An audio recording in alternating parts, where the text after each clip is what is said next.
అన్న నమస్తన్నా. నమస్తే బ్రదర్. చంద్రబాబు నాయుడు గారు చెప్పారని ఇంట్లో ఒక్కొక్కరు ముగ్గురు ఆడపిల్లల కన్నాం.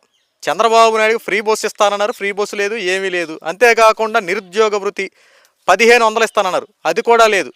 ఏం చేయమంటారు చంద్రబాబు నాయుడు గారు? మిమ్మల్ని గెలిపించుకున్నందుకు అనుభవించాల్సిందేనంటూ వైఎస్ఆర్సీపీ పార్టీకి సంబంధించినటువంటి కొంతమంది కరుడు గట్టిన కార్యకర్తలు మాట్లాడేటువంటి ప్రధానమైన అంశం. ఏం చెప్తారన్న ఇలాంటి వాళ్ళకి మీరు సమాధానం? అన్నవాళ్ళు వైసీపీ కార్యకర్తలు కదండి. చంద్రబాబు నాయుడు గారు ఫ్రీ బస్ ఇస్తానని ఇవ్వలేదు, నిరుద్యోగ భృతి 3000 ఇస్తానని ఇవ్వలేదు, లేదా ప్రతి మహిళకి 1500 ఇస్తానని ఇవ్వలేదు అని చెప్తున్నారు కదా. మరి ఇవన్నీ లేకుండా మేము పిల్లలను కానీ మేము ఎలా పోషించాలనేది వీళ్ళ ప్రశ్న. ఈ ప్రశ్న అడిగిన వాళ్ళు వాళ్ళ అమ్మా నాన్న వీడిని ఎలా పోషించారండి? ఆ పథకాలు తీసుకునే పోషించారా? ఆ పథకాలు ఉంటేనే పోషిస్తానని వీడిని అన్నారా? ఆ వ్యాఖ్యలు చేసిన వాళ్ళని అన్నారా? నాకు అర్థం కాల. ఉచిత పథకాలకి, ఉచిత డబ్బులకి అంటే వీడికి ఏంటంటే ఆ 3000 లేదా 1500 ఆ 15000 సంవత్సరానికి ఒకసారి వేసే ఈ డబ్బులు వాడి కన్నా పిల్లలు 3 కంటే 3, 10 మంది కంటే 10 మందికి ఆ 3000తో సరిపెట్టేస్తాడు వీడు. అంటే వీడే కష్టపడ్డా ఇక వీడు ఆ ఇంట్లో తిని ఆ ఇచ్చే 3000తోనే ఆ సంవత్సరం పాటు ఆడింటి కరెంటు బిల్లు, ఆడు తినే తిండి, ఆడు కట్టుకునే బట్ట, ఆడి పిల్లలు చదువుకునే చదువు, వీటన్నిటికీ ఆ డబ్బులే సరిపోతాయండి. వాడు మాట్లాడుతున్న విధానం అలాగే ఉంది కదా. అంటే ప్రభుత్వం ఇచ్చే డబ్బులు ఉంటేనే నేను పిల్లల్ని కంటాను, లేదంటే నేను కనను. అవి ఏంటి అసలు నాకు అర్థం కాదు. బుద్ధుండే మాట్లాడుతున్నారా, లేదంటే బరి తెగించి మాట్లాడుతున్నారా, లేదా ఏదో ఒక విమర్శ చేయాలి కాబట్టి కూటమి పార్టీలని, చంద్రబాబు నాయుడు గారిని, అందుకే మేము ఏమీ దొరక ఇలాంటి అంశాలను తెర మీద తీసుకొచ్చి విమర్శిస్తున్నామనే ఈ ఉద్దేశంతో విమర్శిస్తూ ఉన్నారో నాకైతే అర్థం కావట్లా. ఈరోజు వాళ్ళు ఏదైతే వ్యాఖ్యలు చేస్తూ ఉన్నారో ఆ వ్యాఖ్యలు వెనక్కి తీసుకోవాలి. చంద్రబాబు నాయుడు గారు 3 పిల్లల్ని ఎందుకు కనమన్నారు? ఆయన ఆస్తులు పెంచుకోవడానికా? లేదంటే ఎవరైతే ఈ పెళ్ళిళ్ళు చేసుకున్న ఉంటారో, లేదంటే ఈ మగవాళ్ళు అనే ఇప్పుడు ఆల్రెడీ మృగాళ్ళు పెరిగిపోయిన సమాజం కదా, వాళ్ళ కోరికలు తీర్చుకోవడానికి కనమన్నారా? రాష్ట్రం బాగు కోసం కనమన్నారు. ప్రజా ఉత్పత్తి పెరిగితే ఉద్యోగ కల్పన కూడా పెరుగుతుంది, కంపెనీలు పెరుగుతాయి, కావాల్సినంత జనాభా ఉన్నారు కాబట్టి కంపెనీలు రాష్ట్రానికి రావడానికి దోహదపడుతుంది. అలాగే వ్యవసాయ రంగంలో కూడా శ్రమించే వాళ్ళు ఎక్కువ మంది ఉంటే ఆ పాడి పంటలు పని చేసుకోవడానికి కానీ పండించుకోవడానికి కానీ వీలుగా ఉంటుంది అనే ఉద్దేశంతో ఆయన చేసిన వ్యాఖ్యలు కానీ వీడి సుఖం పొందమనో, లేదంటే చంద్రబాబు నాయుడు గారి వ్యక్తిగత ఆస్తులు పెంచుకుందామనో ఆయనకు అనమనలేదండి. అది మానేసి అరే చంద్రబాబు నాయుడు గారు ఇలా ఎందుకు వ్యాఖ్యలు చేశారు, మన బాగు కోసమేనని ఆలోచించడం మానేసి 3000 ఇవ్వలేదు, 1500 ఇవ్వలేదు, అత్త కొట్టినందుకు కాదంటండి, తోటికోళ్ళు దెప్పినందుకంట ఏడ్చిందంట కోళ్ళు. అలా ఉంది వైసీపీ వాళ్ళ వ్యాఖ్యలు చూస్తూ ఉంటే. అసలు పాయింట్ వదిలేసి కొసరు పట్టుకుని దాన్ని పట్టుకుని ఆలాడుతూ అది గొప్ప, అది చేయలేదు, ఇది చేయలేదంటే నువ్వు అధికారంలోకి వచ్చిన సంవత్సరం తర్వాత పథకాలన్నీ అమలు చేసావు. ఒక్క పథకం కూడా నువ్వు మొదటి సంవత్సరంలో ఇవ్వలేదు జగన్మోహన్ రెడ్డి. కానీ కూటమి ప్రభుత్వం ఆల్రెడీ 3-4 సూపర్ 6 పథకాలను అమలు చేస్తుంది. ఇంకా ఏంటి మీకు నొప్పి? నాకు అర్థం కావట్లేదు. ఇప్పుడు పక్క రాష్ట్రాల్లో ఉచిత బస్సు ప్రయాణం అనేది ఎంత అట్టర్ ఫ్లాప్ అయిందో మనం కళ్ళతో చూసాము. మళ్ళీ ఆ పథకాన్ని తీసుకొచ్చి ఏమీ పునరాలోచించకుండా, ఎలాంటి రీసెర్చ్లు చేయకుండా, అక్కడ జరిగిన దాన్ని కూడా మన కళ్ళతో చూసి కూడా అదే అమలు చేస్తే తేడా ఏముంటుందండి?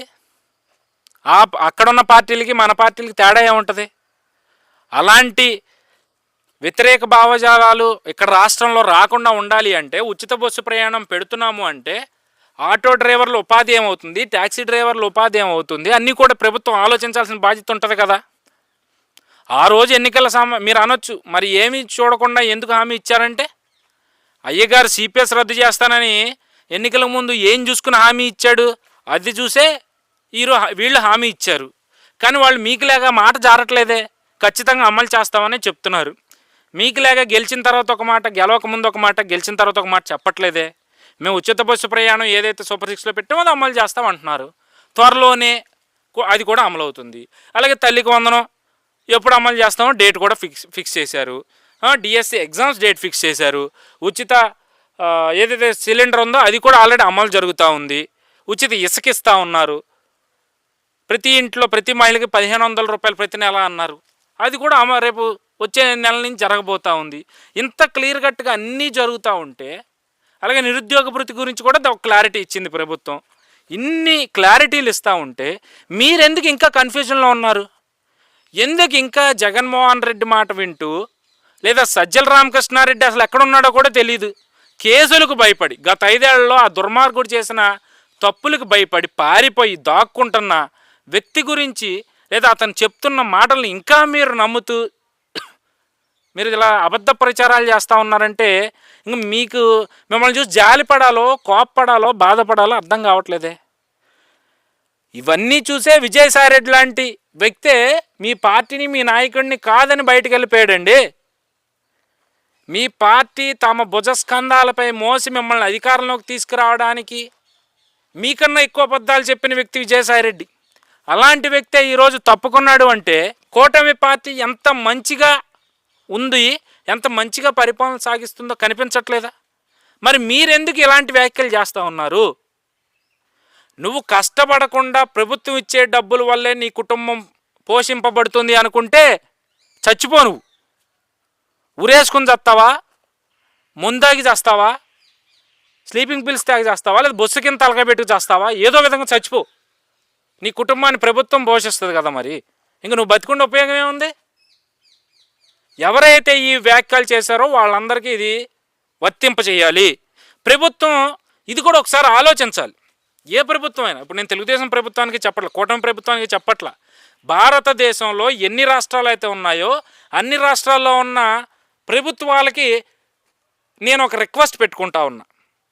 ఎవడైతే ప్రభుత్వ పథకాలు ఇస్తేనే నా కుటుంబం పోషింపబడుతుంది అని ఫీల్ అవుతున్నాడో, లేదంటే అలాంటి వ్యాఖ్యలు చేస్తున్నాడో, వాడికి వెంటనే ఉరిశిక్షలు విధించి ఆ కుటుంబాలని ప్రభుత్వమే ఆదుకోవాలని చెప్పి చేతులెత్తి వేడుకుంటా ఉన్న అన్ని భారతదేశంలో ఉన్న అన్ని ప్రభుత్వాలని కూడా.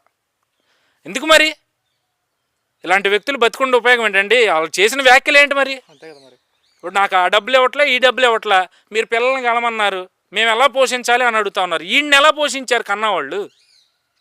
వాళ్ళు కష్టపడి కూలో నాలో చేసుకుని రూపాయి పోగు చేసుకుని వీడిని చదివించి వీడు ఈరోజు ఈ స్థాయిలో ఉండటానికి కారకులైన తల్లిదండ్రులను చూసి వీడేం నేర్చుకున్నాడు? ఈ వ్యాఖ్య చేసిన వాడు కానీ చేసిన వాళ్ళు కానీ. సో ఒకటే, ఇంతకుముందు చెప్పినట్టుగానే నీ కుటుంబం నిజంగా ప్రభుత్వం మీద ఆధారపడి బతికితే నువ్వు చచ్చిపో, ప్రభుత్వం చూసుకుంటుంది అంతే. ఓకేనా.